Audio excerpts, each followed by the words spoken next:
Selamat berjumpa kembali dalam layanan audio Sahabat Seperjalanan. Hari ini adalah hari Kamis 1 Januari 2026. Tahun baru, selamat tahun baru, selamat memasuki hari baru bersama dengan pertolongan dan kekuatan Tuhan yang luar biasa.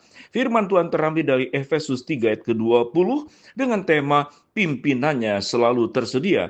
Firman Tuhan berkata, bagi dia yang dapat melakukan jauh lebih banyak daripada yang kita doakan atau kita pikirkan, seperti yang ternyata dari kuasa yang bekerja di dalam kita, baginyalah kemuliaan di dalam jemaat dan di dalam Kristus Yesus untuk selama-lamanya. Mari kita berdoa. Bapa yang di dalam surga, kami bersyukur kami diizinkan memasuki tahun yang baru di hari yang pertama dengan anugerah Tuhan yang sudah menolong sepanjang tahun yang lalu dan memasuki hari pertama di tahun baru. Dalam nama Tuhan Yesus kami berdoa. Amin. Shalom sahabat perjalanan yang dikasihi Tuhan. Sekali lagi saya mengucapkan selamat tahun baru. Selamat menikmati pimpinan dan pertolongan Tuhan yang senantiasa tersedia untuk setiap kita masing-masing. Kita bersyukur untuk sepanjang tahun yang lalu. Bagaimana campur tangan Allah, karya Allah, kita melewati badai, kita melewati kesulitan, kita melewati problem hidup yang seakan-akan tidak sanggup dilalui. Toh pada akhirnya kita bisa menikmati, menginjakkan di tahun yang baru. Seakan-akan kita sudah keluar dari perbudakan Mesir dan memasuki tanah Kanaan. Mungkin sahabat seperjalanan sedikit kurang percaya atau tidak sepakat dengan apa yang saya sampaikan. Kita memasuki tanah Kanaan. Karena kalau tanah Kanaan itu berlimpah susu, anggur, madu, dan juga janji Tuhan yang luar biasa kembali kepada sebuah anugerah Tuhan yang disediakan untuk anak-anaknya. Tetapi kalau berbicara tentang tanah Kanaan, bukan berbicara tentang tanah Kanaan itu sendiri, tetapi janji penyertaan Allah. Dimanapun kita berada, dimanapun kita hadir, dimanapun kita hidup, itu selalu ada tanah Kanaan, selalu ada tanah yang subur, bukan karena tanah subur itu sendiri, tetapi penyertaan Allah yang senantiasa akan menolong, menyediakan semua yang kita butuhkan, semua yang kita harapkan, semua yang kita perlukan, kekuatan, kasih setia, damai sejahtera, penghiburan disediakan oleh Allah.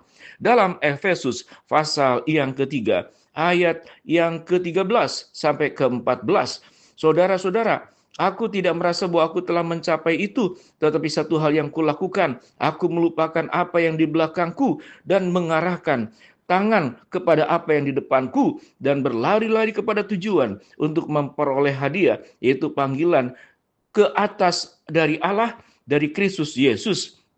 Ini kaitannya sangat dekat dengan Efesus 3:20 yang kita baca. Bagi dia yang dapat melakukan jauh lebih banyak daripada yang kita doakan atau pikirkan, seperti yang ternyata dari kuasa yang bekerja di dalam kita. Baginyalah kemuliaan di dalam jemaat dan di dalam Kristus Yesus untuk selama-lamanya. Kalimat di dalam Efesus 3 ayat 20, bagi dia yang dapat melakukan jauh lebih banyak daripada yang kita doakan dan kita pikirkan. Kalau kita sudah berpikir, berdoa, menyampaikan kepada Allah, Tuhan berkata, dia akan melakukan jauh lebih daripada yang kita doakan dan kita pikirkan. Sehingga kaitannya dengan Filipi 3:13 sampai 14, saudara-saudara, aku tidak merasa bahwa aku telah mencapainya, tetapi aku melakukannya dengan melupakan apa yang di belakangku dan mengarahkan diri kepada apa yang di hadapanku dan berlari-lari kepada tujuan untuk memperoleh hadiah, yaitu panggilan dari Allah dalam Kristus Yesus. Panggilan dari Allah dalam Kristus Yesus tentunya adalah sebuah kehidupan yang terus berjalan bersama dengan Allah. Sehingga kalau berbicara tentang berbagai macam kebutuhan-kebutuhan yang kita harapkan, ada banyak komitmen, ada banyak doa, ada banyak yang kita pikirkan. Ya Tuhan, nyatakanlah mujizat-Mu, nyatakanlah pertolongan-Mu di tahun yang baru ini. Maka aku memohon kepada Engkau 1, 2, 3. Mungkin untuk ekonomi, untuk kesehatan, untuk keluarga, untuk pendidikan, untuk karir, untuk masa depan, keluarga yang belum punya anak, berharap punya anak. Saudara-saudara sahabat seperjalanan yang belum punya pasangan hidup juga mendoakan perkara yang sama. Dan Tuhan berkata, Tuhan akan memimpin kita, menolong kita sampai kepada tujuan yang sesungguhnya. Sehingga kalau boleh dikatakan apa kebutuhan kita? Kebutuhan kita adalah berbagai macam kebutuhan yang disampaikan tadi di dalam doa-doa kita. Jasmani, rohani, emosi, pikiran yang terus bergelut dengan berbagai macam permasalahan hidup yang mengikat kita, melilit kita selama ini.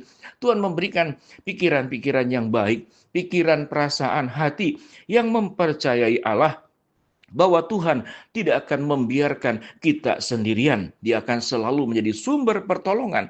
Arahkanlah tujuanmu, pandanglah Allah yang menolong kita. Perjalanan hidup kita memang melewati seluruh proses yang ada di dalam dunia ini. Kalau tujuan akhirnya tentu kita akan bertemu dengan Tuhan satu hari kelak nanti. Dengan bertambah umur dari tahun ke tahun, 1 tahun ini tentu bertambah umur 1 tahun lagi. Semakin mendekat kita berjumpa dengan Allah di dalam kekekalan nanti. Namun di dalam kesementaraan Tuhan memimpin kita, di dalam kekekalan Tuhan pun memimpin kita. Biarlah kita mengimani apa yang dikatakan dalam Efesus 3 ayat yang ke-20.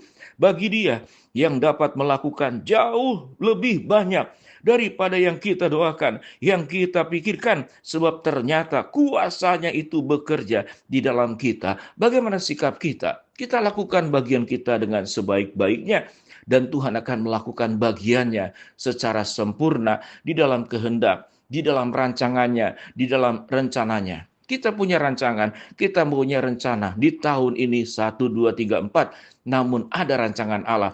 Biarlah kita menaruh seluruh harapan kita, keinginan kita, kebutuhan kita, doa-doa kita di dalam Tuhan Yesus Kristus, di dalam Allah Bapa, dan di dalam Allah Roh Kudus.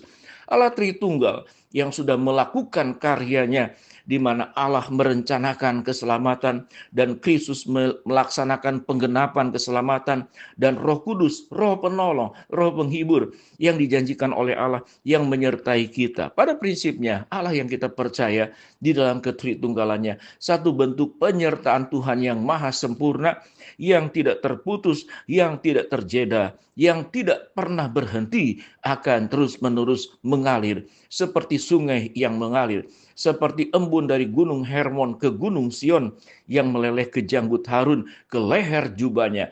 Satu bentuk anugerah, kebaikan, penyertaan, kekuatan Allah yang akan terus disediakan untuk setiap kita masing-masing. Biarlah kita boleh berlutut bersama-sama dengan Allah, mengucapkan syukur untuk pertolongan Tuhan di tahun yang lalu, dan kita berdoa, bersujud di hadapan Allah, memohon Tuhan tetap terus memimpin kita. Bahkan sebelum kita memohon, Allah sudah menyediakan, seperti yang firman Tuhan katakan, bagi Dia yang dapat melakukan jauh lebih banyak daripada yang kita doakan atau kita pikirkan, sebab ternyata dari kuasa yang bekerja di dalam kita. Biarlah apapun problem hidup yang kita akan hadapi, tantangan yang kita harus lalui, ada Allah yang bekerja melebihi kekuatan kita. Ada Allah yang akan mengabulkan melebihi apa yang kita doakan, apa yang kita harapkan, apa yang kita pikirkan. Allah yang maha sempurna akan menolong ketidaksempurnaan kita. Kekuatan Allah yang maha dahsyat akan menolong kita menghadapi persoalan-persoalan sesulit apapun, dan Tuhan akan menjadikan kita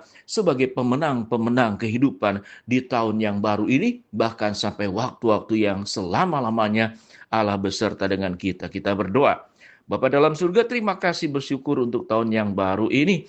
Tuhan berkati sepanjang hidup kami, dipimpin, ditolong oleh Tuhan, dikuatkan, disertai oleh Allah. Pimpinlah hidup kami di dalam kuat kuasa pertolongan Tuhan, sampai satu hari kelak nanti kami berjumpa dengan Allah, menerima segala yang terbaik. Dalam nama Tuhan Yesus kami berdoa. Amin. Shalom.